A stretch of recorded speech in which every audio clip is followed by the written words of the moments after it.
You know, that's it. Let me know when you're ready, though. I'm ready. Yeah, come on, we can get started. Yeah.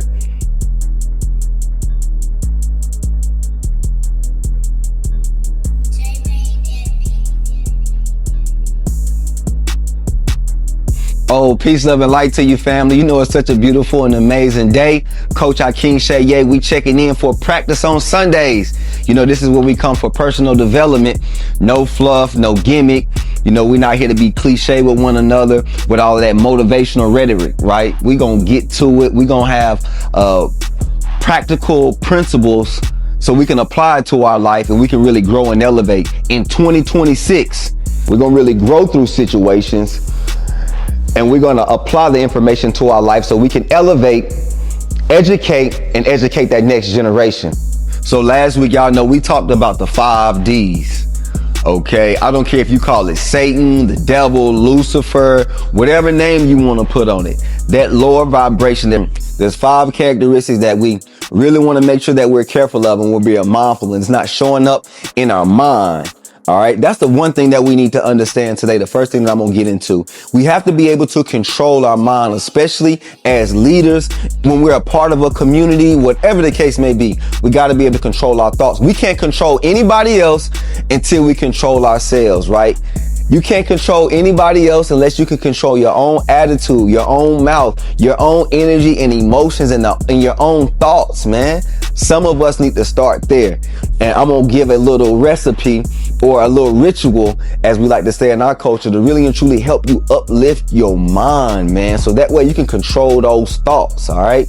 But nonetheless, man, today we want to talk about leadership, man. Today is all about leadership. So family, with today being January the 18th, Sunday, all right, we're still early in this thing, but let me ask you a question. As a leader, all right, have you really and truly did everything that you said you was going to do from the goals that you wrote down, all right? Have you? And if not, we want to talk today how we're not going to self-sabotage as leaders. And I think that's the issue what's going on. I'm actually going to reveal some things that's taking place in my own life, and maybe y'all can grab some light from it.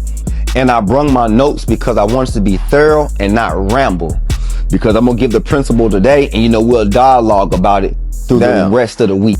Conflict arises when motion enters stagnation. I need you to really truly listen to me. And I know sometimes as leaders, we get a lot of pushback, right? This personal development space is not like the motivational space, nor is it like the entertainment space. People love motivation and people love entertainment. They don't like accountability, nor do they like structure a lot of times. People just want to be free. God gave us free will so he could see who really and truly is going to serve him. All right. Like who's going to do the right thing and who's going to just do whatever they want to do. All right. But we're going to get into that later on. I just need you to be clear. Leaders expose insecurities. You know, being a leader, you unintentionally activate that ego threat. Like when you enter a room, you highlight and you show others that guess what is possible, that you can come from one extreme and make it to the next extreme. And when you get time throughout the week, I want y'all to look up something that's called social comparison theory. This is where people are comparing themselves to others to assess their worth and their value. So when you may be trying to lead and guide somebody and you get resistance, it's not personal. It's a protective defense that they're doing. It's not you.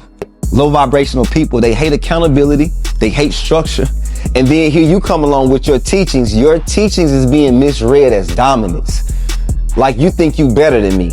You feel me? Like now you're not trying to help me or support me. You trying to show me right now in this very moment that you got it, that you better than me. And that's how people feel.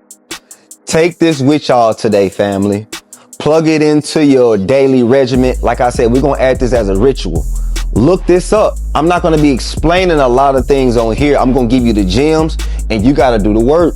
All right. You got to do the work. That's why you don't want to miss practice. Here, I'm here to give you the game, right? And now we got to execute on the play. I want y'all to research this week cognitive security. Cognitive security is going to be important for us moving forward on how we're going to control our mind, our thoughts. What are we letting penetrate in the subconscious? Because a lot of the issues that is taking place when we're dealing with people, I'm telling you, it is a scarcity subconsciousness. And when we're able to raise that subconscious, we can see things clearly now. The rain is gone. We'll be able to see things clearly now that rain is gone and see all the obstacles that's in the way.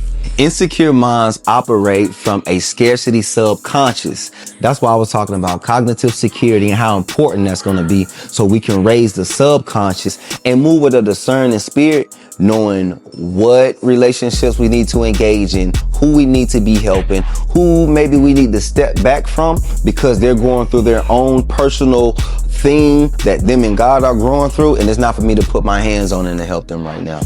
So we got to be able to identify that clearly, but that comes in the cognitive security. So make sure y'all practice that throughout this week and you take that with you, family. All right. So I want to slow down, give you the last principle for the week. Don't want it to be information overload, but I want to give y'all something that Inky gave me and really changed my life. He said, a true commitment is doing what you say you're going to do long after the feeling you set it in has left. That's why I say motivational rhetoric is not going to be here. We're looking to change our performative behavior, not in a negative way, in a positive way.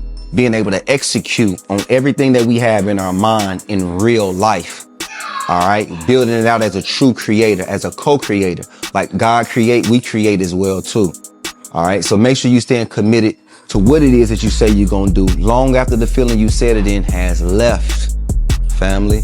That's going to be key to everything it is that we're doing just in life when we're talking about personal development. Because if you don't believe in you, then who else going to believe in you? And if you are not going to show up and answer your prayers and you waiting on Jesus to do it and anybody else to do it, I'm here to tell you it's not going to happen. That's why you were born. You were born to answer every prayer that you're praying for right now. So family, you know we got to make it happen. It's not cliche. You know, y'all can join the Sovereign Reign University on Patreon. You can join us. You can find Sovereign Reign Retention Group on Facebook. Man, we on Instagram. We out here. Make sure y'all like and subscribe to the channel. You know, if you need to hit me, it's simple and it's easy. All right. Make sure you get at me if you got any questions, if you're looking to grow and join the team. We got beautiful things taking place, man. Unity Heights. We got a lot of motion taking place and we always need help. Every man on the mission need help. So make sure y'all tap in. You know that I love y'all, family, but let's go and let's grow. You know, we seeking greatness in everything that we do. And I love y'all, man. Let's get it.